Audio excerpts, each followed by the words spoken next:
जय हिंद। नमस्ते दोस्तों। आज अपन पढ़ने वाले हैं कॉन्स्टिट्यूशनल अमेंडमेंट। तो कॉन्स्टिट्यूशनल अमेंडमेंट क्या होते हैं? जो कॉन्स्टिट्यूशन है ना, जो संविधान है, उसमें जो बदलाव किए गए हैं उसी को अपन क्या बोलते हैं? अमेंडमेंट बोलते हैं। उन चेंजेस को अपन क्या बोलते हैं? अमेंडमेंट बोलते हैं।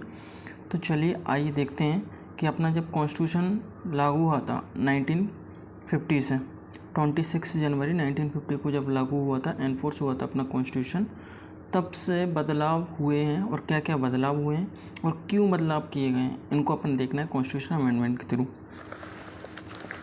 तो चलिए, अगर अपन पहले बात करें तो कॉन्स्टिट्यूशनल अमेंडमेंट कौन से आर्टिकल में दिए हैं? तो कॉन्स्टिट्यूशनल अमेंडमेंट दिए आर्टिकल 368। ये तो सबको पता रहता है कौन से आर्टिकल में दिए हैं, 368 में दिए गए। लेकिन कभी कभी एग्जामिनर ये पूछ लेता है कि कौन से पार्ट में दिए हैं, तो इसमें बच्चे बहुत ज़्यादा कंफ्यूज होते हैं। वो दिया है पार्ट 20। और फिर अगर अपन बात करें तो कौन सी कंट्री से लिए हैं, तो ये लिए हैं साउथ अफ्रीका से। किससे? South Africa. तो अपन ने तीन चीज़ देखी। पहली बात तो आर्टिकल देखा, आर्टिकल 368। फिर उसके बाद पार्ट देखा, पार्ट 20। फिर उसके बाद देखा कौन सी कंट्री? South Africa. ठीक है। फिर उसके बाद देखते हैं फर्स्ट कॉन्स्टिट्यूशन अमेंडमेंट। वो कब हुआ था? 1951 में हुआ था। कब हुआ था? 1951 में हुआ था। और इसमें क्या गया? 9 शेड्यूल ऐड किया गया था। कौन सा शेड्यूल? 9 शेड्यूल ऐड किया गया था। 9 शेड्यूल में क्या था? लैंड रिफॉर्म्स थे। पहले शेड्यूल कितने थे ओरिजिनल कॉन्स्टिट्यूशन में? वो थे 8। और फिर उसके बाद ये फर्स्ट कॉन्स्टिट्यूशनल अमेंडमेंट के बाद कितने हो गए? 9 हो गए थे। अगर अपन प्रेजेंट में बात करें तो अभी कितने हैं? 12 शेड्यूल हैं। कितने शेड्यूल हैं? 12 के शेड्यूल हैं। अभी शेड्यूल क्या होते हैं वो अपन नेक्स्ट क्लास में देखने वाले हैं। ठीक है। और फिर उसके बाद इसको लाने की क्यों ज़रूरत पड़ी? क्योंकि एक बात बताइए आप, जब कॉन्स्टिट्यूशन एनफोर्स हुआ 1950 में, उसके बाद संविधान में जो ब्रिटिश के द्वारा ये लैंड पॉलिसीज़ वगैरह चलाई जा रही थी, जैसे ज़मींदारी system, ryotwari systems, Mahalwari systems, इन सब को अबॉलिश करके एक लैंड रिफॉर्म्स लाए गए। क्या लाए गए? लैंड रिफॉर्म्स लाए गए 1951 में, 1951 में। वो फर्स्ट कॉन्स्टिट्यूशनल अमेंडमेंट के द्वारा शेड्यूल 9 को जोड़ा गया है। ठीक है। इसकी ज़रूरत क्यों पड़ी? क्योंकि अपनी भूमि सुधार करना था। क्योंकि जो ब्रिटिश के जो सिस्टम्स थे, जो ज़मींदारी सिस्टम वगैरह, इनको अबॉलिश किया गया और प्रॉपर वे में क्या लाया गया? लैंड रिफॉर्म्स लाए गए। और इसके लिए 9 शेड्यूल जोड़ा गया इंडियन कॉन्स्टिट्यूशन में। ठीक है। फिर आते हैं सेवेंथ कॉन्स्टिट्यूशन अमेंडमेंट 1956। आप मुझे एक बात बताइए, जब एनफोर्स हुआ 1950 में, इंडिया पूरी तरीके से डिवाइड था 556 रियासतों में। कितने में? 556 रियासतों में, मतलब कि इंडिया डिवाइडेड था। इसको यूनिफाइड भी करना था। जब 50 को आज़ाद हुआ, 6 साल उसके बाद इन्होंने लाए गए स्टेट रीऑर्गेनाइजेशन एक्ट 1956। इसमें 14 स्टेट और 6 यूटीज़ बनाई गई। कितनी? 14 स्टेट और 6 यूटीज़ बनाई गई। स्टेट का रीऑर्गेनाइज करना। ठीक है। अलग अलग स्टेट्स बनाए गए और फिर कुछ यूटीज़ बनाई गई। 556 रियासतों को अलग अलग जोड़ के। तो अपन ने 2 कॉन्स्टिट्यूशन देख ली, एक तो फर्स्ट और 7। चलिए अब है 13। कौन सा वाला है? 13 कॉन्स्टिट्यूशनल अमेंडमेंट। इसमें नागालैंड को स्टेट बनाया गया। ये ज़्यादा इम्पोर्टेंट नहीं। 1962 में क्या बनाया? नागालैंड को वो बनाया गया। फिर 21 कॉन्स्टिट्यूशनल अमेंडमेंट एक्ट 1976। अगर अपन ओरिजिनल कॉन्स्टिट्यूशन की बात करें तो इसमें पहले कितनी लैंग्वेज थी? 14 लैंग्वेज थी। कितनी? 14। फिर उसके बाद 21 कॉन्स्टिट्यूशन अमेंडमेंट 1967 से सिंधी को और जोड़ा गया। किसको जोड़ा गया? सिंधी को जोड़ा गया। फिर 14 से एक और हो गई। कितनी हो गई? 15। कितनी हो गई दोस्तों? 15 लैंग्वेजेस हो गई। ठीक है। फिर उसके बाद अपन पढ़ते हैं 42वां कॉन्स्टिट्यूशन अमेंडमेंट, मतलब कि 42 कॉन्स्टिट्यूशन अमेंडमेंट एक्ट 1976। इसको मिनी कॉन्स्टिट्यूशन में बोला जाता है। क्यों बोला जाता है? चलिए अपन देखते हैं इसमें क्या क्या फीचर है। इसमें प्रीएम्बल को अमेंड किया गया है। अमेंडेड, सोचो, प्रीएम्बल जो प्रस्तावना होती है ना, प्रस्तावना, उसको अमेंड किया गया। और फिर उसके बाद 3 वर्ड जोड़े गए, सोशलिस्ट, सेकुलर और इंटीग्रिटी। समाजवाद और धर्मनिरपेक्ष और अखंडता, 3 वर्ड जोड़े गए। कौन कौन से 3 वर्ड जोड़े गए हैं? एक तो समाजवाद जोड़ा गया है, एक कौन सा जोड़ा गया है? समाजवाद, सेकुलर, और फिर उसके बाद सोशलिस्ट, सेकुलर और इंटीग्रिटी, 3 वर्ड जोड़े गए हैं। ठीक है, 3 वर्ड जोड़े गए हैं। और फिर उसके बाद यहाँ पे एक केस आया था, केशवानंद भारती केस। रुकिए एक सेकंड, हाँ, यहाँ पे कौन सा केस था? केशवानंद भारती केस आया था 1973 में। और इसमें क्या बात की गई थी? जो प्रीएम्बल है ना, वो कॉन्स्टिट्यूशन का पार्ट है। और इसमें एक और चीज़ बोली गई, इसमें बेसिक स्ट्रक्चर को डिफाइन किया। इसमें ये बोला गया कि कॉन्स्टिट्यूशन के किसी भी भाग में चेंज हो सकता है, अमेंड हो सकता है, केवल उसके बेसिक स्ट्रक्चर को छोड़कर। अब बेसिक स्ट्रक्चर क्या होगा, ये time to time supreme court बताएगा। ठीक है, और इसी 42 कॉन्स्टिट्यूशन अमेंडमेंट के द्वारा पार्ट 4A जोड़ा गया, जिसमें फंडामेंटल ड्यूटीज़ थी, जिसमें आर्टिकल कौन सा था? 51A। कौन सा? 51A, पार्ट 4A जोड़ा गया और आर्टिकल 51A था, इसमें फंडामेंटल ड्यूटीज़ थी। और जब ये जोड़ा गया था तब इसमें 10 फंडामेंटल ड्यूटीज़ थी। कितनी? 10 फंडामेंटल ड्यूटीज़ थी। और इसमें एक और चीज़ कही गई, जो फेडरल, अपना इंडिया का एक फेडरल स्टेट है।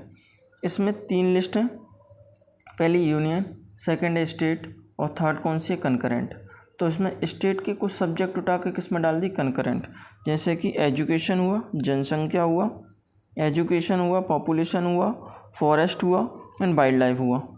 ठीक है, शिक्षा, जनसंख्या, वन और वन्यजीव, इनको किस में जोड़ा गया? इसमें।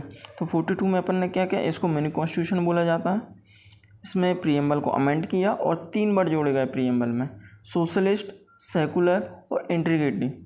समाजवाद, धर्मनिरपेक्ष और अखंडता, 3 वर्ड जोड़े गए।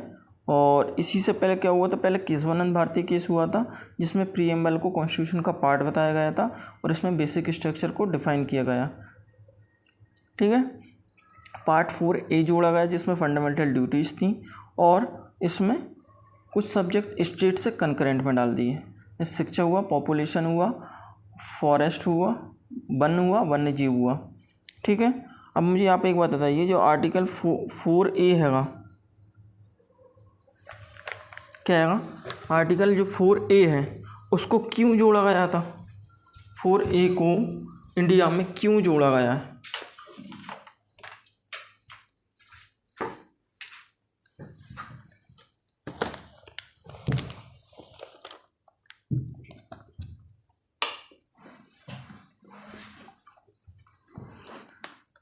आर्टिकल 4A को क्यों जोड़ा गया था? इसको जब अपन को बात है कि 1971 में क्या हुआ था? इंडिया पाक वार हुआ था। इंडिया पाक वार में इंडिया और पाकिस्तान के बीच में युद्ध हुआ था, जिसमें बांग्लादेश को अलग कर दिया गया था। तो 1971 में क्या हुआ था ना, इसके द्वारा अमेरिका ने किसका साथ दिया था? पाकिस्तान का साथ दिया था।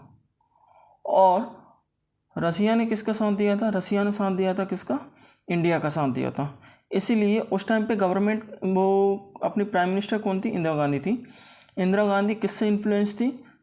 रसिया से इन्फ्लुएंस थी। इसीलिए, और रसिया में कौन सी सरकार है? सोशलिस्ट सरकार है। कौन सी सरकार? सोशलिस्ट सरकार है। इसलिए वहाँ से इन्फ्लुएंस होकर उन्होंने, पहली बात तो अपन ने जो फंडामेंटल ड्यूटीज़ ली कहाँ से ली? रसिया से लिए। और जो सोशलिस्ट जो वर्ड है ना प्रीएम्बल में, सोशलिस्ट हो गया, सेकुलर हो गया, इंटीग्रिटी, ये कहाँ से? प्रीएम्बल में उसी वक्त जोड़ा गया था, क्योंकि अपन रसिया से बहुत ज़्यादा प्रभावित थे। ठीक है, ये 42 कॉन्स्टिट्यूशन अमेंडमेंट हुआ है। अब देखते हैं 44th कॉन्स्टिट्यूशन अमेंडमेंट, कौन सा? 44वां। इसमें क्या है? जब मोरारजी देसाई की गवर्नमेंट थी 1978 में, और इसमें ना क्या किया गया था, जो प्रॉपर्टी का राइट है, प्रॉपर्टी की राइट पहले अपने फंडामेंटल राइट हुआ करते थे। जब मोरारजी देसाई की गवर्नमेंट आई ना, इन प्रॉपर्टी राइट को फंडामेंटल राइट से उठा के किस में रख दिया? इसको लीगल राइट में रख दिया। किस में? लीगल राइट में रख दिया। ठीक है, पहले कौन से थे? फंडामेंटल राइट थे, और फंडामेंटल से अब किस में कर दिया? लीगल राइट में कर दिया, ताकि गवर्नमेंट कुछ भी चेंज कर सके और जो पब्लिक है ना वो कहाँ ना जा सके? कोर्ट ना जा सके। अगर आप एक बात बताइए, फंडामेंटल राइट अगर आपको वायलेशन होता है तो आप सीधा आर्टिकल 32 के तहत, आर्टिकल 32 के तहत आप कहाँ जाओगे? सुप्रीम कोर्ट जाओगे, रिट लगा दोगे, और इसी को अब आपको लीगल राइट बना दिया, तो अब इसको आप फंडामेंटल राइट को कहाँ, सुप्रीम कोर्ट में नहीं जा सकते। तो आर्टिकल जो 31 है ना, आर्टिकल 31 में हुआ करता था क्या, प्रॉपर्टी का राइट, अब इसको 300A में कर दिया। किस में कर दिया, 300A में कर दिया, ठीक है। फिर आता 52वां कॉन्स्टिट्यूशनल अमेंडमेंट एक्ट 1985। इसमें शेड्यूल 10 जोड़ा गया। कौन सा शेड्यूल जोड़ा गया, 10 शेड्यूल जोड़ा गया। अभी अपने 9 शेड्यूल में अपने क्या देखा था 9 शेड्यूल में, बताइए, इसको कमेंट में आंसर दीजिएगा। 9 शेड्यूल में, अब 10 शेड्यूल में अपन ने क्या जोड़ा, एंटी डिफेक्शन लॉ को जोड़ा गया। अब दल बदल वाला कानून, ठीक है। 9 शेड्यूल में क्या था, लैंड रिफॉर्म्स थे, लैंड रिफॉर्म्स किए गए आर्टिकल, वो कॉन्स्टिट्यूशन मतलब कि जो फर्स्ट कॉन्स्टिट्यूशनल अमेंडमेंट था उसके द्वारा किया गया था। और जो 10th कॉन्स्टिट्यूशनल अमेंडमेंट मतलब कि इसमें शेड्यूल 10 जोड़ा गया। 52वें कॉन्स्टिट्यूशन अमेंडमेंट एक्ट 1985 के तहत 10वां शेड्यूल जोड़ा गया। इसमें क्या था, एंटी डिफेक्शन लॉ था। क्या थी ना, सरकार 1980 के आजू बाजू में जब इंदिरा गांधी की सरकार बनी तो यहाँ पे बहुत सारे प्रधानमंत्री चेंज होते गए, कोई कोalition से सरकार बन गई, कोई गठबंधन चल रहा है, कुछ चल रहा है, तो इसी को रोकने के लिए एक अमेंडमेंट लाया गया, 52वां कॉन्स्टिट्यूशन अमेंडमेंट एक्ट। इसमें एंटी डिफेक्शन लॉ जोड़ा गया। इसमें क्या बोला गया है, जो दल बदल को जो सरकार है ना, उसको दल बदल वाली सरकार ना करके एक स्टेबल गवर्नमेंट लाई गया, इसका उद्देश्य ये था। फिर आता है 61वां कॉन्स्टिट्यूशन अमेंडमेंट एक्ट। इसमें कौन सा था, इसमें 61वें में ये छूट जोड़ी गई है, जो आर्टिकल है ना 326 में चेंज करके इसकी पहले वोटिंग एज क्या होती थी अपनी इंडिया में, 21 साल हुआ करती थी, फिर कितनी कर दी, 21 से घटा के 18 साल कर दी। और फिर 69 कॉन्स्टिट्यूशन अमेंडमेंट आया जिसमें दिल्ली यूटी की बात की गई। फिर 71वां आया। 71वें में 3 लैंग्वेज जोड़ी गई, नेपाली, मणिपुरी, कोंकणी। कौन कौन सी, नेपाली, मणिपुरी, कोंकणी, जिसको नमक के नाम से भी याद रख सकते हैं। नेपाली, मणिपुरी, कोंकणी जोड़ी गई, ठीक है। फिर उसके बाद 73वां संविधान आया, कॉन्स्टिट्यूशन अमेंडमेंट आया 1992 में, और ये लागू कब हुआ, 24 अप्रैल 1993 में लागू हुआ। 24 अप्रैल 1993 में लागू हुआ। इसमें पंचायत की बात कहीं, लोकल गवर्नमेंट, ठीक है। और 11 शेड्यूल में जोड़ा गया, इसको 11 शेड्यूल जोड़ा गया जिसमें पंचायत की बात की। और अगर आप कभी क्वेश्चन आ जाता है कि इसमें कितने सब्जेक्ट थे, तो इसमें 29 सब्जेक्ट थे, ठीक है। फिर 74वां कॉन्स्टिट्यूशन अमेंडमेंट आया। इसमें ना शेड्यूल 12 जोड़ा गया, और इसमें म्यूनसिपालिटीज़ की बात की गई, और इसमें 18 सब्जेक्ट थे। कितने सब्जेक्ट थे, 18 सब्जेक्ट थे, ठीक। फिर उसके बाद 86 संविधान आया, ये शिक्षा से रिलेटेड था, एजुकेशन से रिलेटेड था। इसमें पार्ट 21A को जोड़ा गया जिसमें फ्री एंड कंपलसरी एजुकेशन थी। और इसमें 11वीं फंडामेंटल ड्यूटीज़, पहले कितनी थी फंडामेंटल ड्यूटीज़, 10 थी, अब कितनी हो गई, 11 हो गई, ठीक है। फिर उसके बाद 89 आया, 89 कॉन्स्टिट्यूशनल अमेंडमेंट। इसमें 38 जो आर्टिकल है 338, इसमें national commission for schedule caste के बारे में दी गया। इससे ही अलग होकर एक से एक अलग बॉडी बना दी, national commission for schedule tribe के लिए। और उसका आर्टिकल कौन सा था, 338A। कौन सा था, 338A जोड़ा गया। फिर उसके बाद 91 कॉन्स्टिट्यूशन अमेंडमेंट आया। इसमें क्या, जो कैबिनेट है ना, उसका एक्सटेंशन के बारे में बात की गई। 1 मिनट, किसके बारे में बात की गई, कॉन्स्टिट्यूशन के एक्सटेंशन के बारे में बात की गई, ठीक है। इसमें ये बोला गया जो लोकसभा में जो टोटल मेंबर होंगे, कितने टोटल मेंबर होंगे, उनका केवल 15% ही कैबिनेट हो सकता है। कितना परसेंट, 15% ही कैबिनेट हो सकता है। लेकिन इसमें एक एग्जांपल दिया दिल्ली का, दिल्ली में जितने भी टोटल मेंबर है ना, उनका केवल 10% ही क्या हो सकता है, कैबिनेट में हो सकता है, ठीक है। नहीं, अदर देन उसके दिल्ली के बाद सब में कितना होगा, 15% होगा। फिर आया यहाँ पे 52वां कॉन्स्टिट्यूशन अमेंडमेंट, ये अपन ने देख लिया। कॉन्स्टिट्यूशन अमेंडमेंट 2003 में आया, इसमें 4 लैंग्वेज जोड़ी गई, बोडो, डोंगरी, मैथिली, संताली। आप मुझे एक बात बताइए, 21वां, इसमें कौन सी सिंधी जोड़ी गई, ठीक है। फिर उसके बाद आया 71, इसमें 3 जोड़ी गई, नमक से आप याद रखिए, नेपाली, ठीक है, मणिपुरी और कोंकणी। फिर उसके बाद 52वां आया, इसमें 4 जोड़ी गई, बोडो, डोंगरी, मैथिली, संताली। तो आप एक बात बताइए, पहले एक जोड़ी गई, 1 + 3 कितने हुआ, 4, और 4 + 4 कितने हुआ, 8। तो यहाँ पे 14 के बाद कितनी, 8 हो गई। तो टोटल अपनी अब ओरिजिनल प्रेजेंट में कितनी लैंग्वेजेस हैं, 22 लैंग्वेज हैं ऑफिस संविधान में, ठीक है। फिर उसके बाद 1917 कॉन्स्टिट्यूशन अमेंडमेंट एक्ट आया, कब, कौन सा आया, 97, 2011 में। इसमें ना कोऑपरेटिव सोसाइटी की बात की गई। तो आप मुझे आप एक बात बताइए, इसमें अपन ने 3 चीज़ देख ली। एक तो 73वां आया था, इसमें किसकी, पंचायत की बात की गई। 74वां आया, इसमें किसकी बात की, म्यूनसिपालिटीज़, ठीक है। फिर 97 आया, इसमें किसकी बात की, कोऑपरेटिव सोसाइटी, किसकी बात की, कोऑपरेटिव सोसाइटी की बात की। फिर उसके बाद 99 कॉन्स्टिट्यूशन अमेंडमेंट आया 2015 में। इसमें एनजेक की बात की, किसकी, नेशनल जुडिशल अपॉइंटमेंट कमीशन। इसमें क्या था ना, अगर आपको देखा जाए, जो सुप्रीम कोर्ट है, सुप्रीम कोर्ट का जो जज और जजेस वगैरह का जो अपॉइंटमेंट किया जाता है, वो किसके थ्रू किया जाता है, कॉलेजियम सिस्टम, ठीक है। लेकिन 99 में एक अमेंडमेंट लेके आया गया, जिसमें बोला गया कि कॉलेजियम सिस्टम को ना अडॉप्ट करके अपन क्या किया जाएगा, ये एनजेक के थ्रू जजेस का अपॉइंटमेंट किया जाएगा। बट यहाँ पे सुप्रीम कोर्ट ने एनजेक है ना, जो नेशनल जुडिशल अपॉइंटमेंट कमीशन, इसको रद्द कर दिया गया, ठीक है। और ये बोला गया जो कॉलेजियम सिस्टम है ना, इसी के थ्रू ही जजेस को अपॉइंट किया जाएगा। अगर आपसे क्वेश्चन पूछ लें ऐसा कौन सा अमेंडमेंट है जिसको सुप्रीम कोर्ट के द्वारा क्या किया गया, रद्द किया गया, तो वो अपना कौन सा आएगा, 99 कॉन्स्टिट्यूशन अमेंडमेंट एक्ट। ये बहुत ही ज़्यादा इंपॉर्टेंट है क्योंकि इसके क्वेश्चन बहुत बार आ चुके हैं, ठीक है। फिर आता है 100वां कॉन्स्टिट्यूशन अमेंडमेंट 2015 में। इसमें भारत और बांग्लादेश के जब मतलब जो भूमि स्थानांतरण है ना, उसके बारे में बात की। और ये तीन बीघा कॉरिडोर के बारे में बात करता है, किसके, 3 बीघा कॉरिडोर के बारे में बात करता है।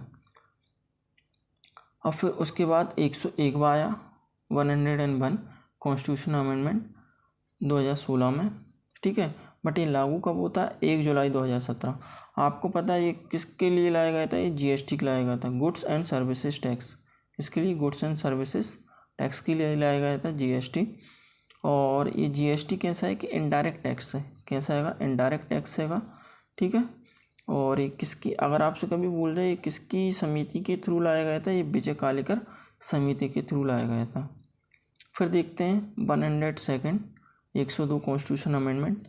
इसमें ओबीसी का कॉन्स्टिट्यूशनल स्टेटस मिल गया था इसको। अदर बैकवर्ड क्लासेस जो है ना कमीशन, उसके लिए कॉन्स्टिट्यूशन स्टेटस मिल गया था, कॉन्स्टिट्यूशनल स्टेटस, ठीक है। फिर 3 देखते हैं 103 कॉन्स्टिट्यूशन अमेंडमेंट 2019। इसमें ना इकोनॉमिक जो वीकर सेक्शन है, EWS है, ये कौन सा, EWS, इकोनॉमिक वीकर सेक्शन, इनको 10% रिजर्वेशन की बात की गई, 10% किसकी, रिजर्वेशन की बात की गई। और 104 जो कॉन्स्टिट्यूशन अमेंडमेंट है जो 2019 में लाया गया, इसमें जो SC और ST का जो रिजर्वेशन है ना, वो 10 साल के लिए एक्सटेंड किया गया है, कितने, 10 साल के लिए एक्सटेंड।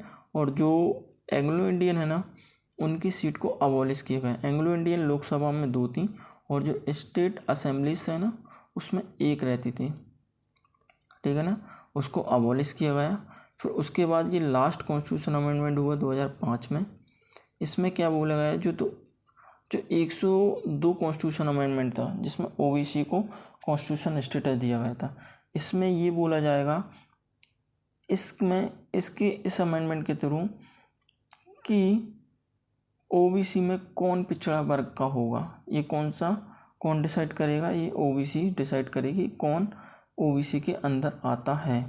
तो अपने अब टोटल कितने होगा, 105 कॉन्स्टिट्यूशन अमेंडमेंट हुआ है। चलिए अपन एक बार और रिवाइज करते हैं फटाफट। तो अपना पहला ये पहला कब हुआ था, 1951 में। इसमें क्या, लैंड रिफॉर्म्स के बारे में बात की। 7 में स्टेट रिऑर्गेनाइजेशन, 13 में नागालैंड को स्टेट बनाया, 21 में क्या गया सिंधी लैंग्वेज को जोड़ी, फिर 42वें कॉन्स्टिट्यूशन से क्या किया गया, इसमें प्रीएम्बल में अमेंड किया गया, इसमें 3 वर्ड जोड़े, सोशलिस्ट, सेकुलर और इंटीग्रिटी। फिर उसके बाद पार्ट 4A जोड़ा गया जिसमें फंडामेंटल ड्यूटीज़ थी, और फिर इसमें जो स्टेट लिस्ट है ना उसमें कुछ सब्जेक्टों को कंकरेंट लिस्ट में डाल दिया, शिक्षा, जनसंख्या, वन और वनजीव। फिर 44वां आया, 44 में किया गया प्रॉपर्टी के जो फंडामेंटल राइट था उसको किस में डाल दिया, लीगल राइट में डाल दिया, ठीक है।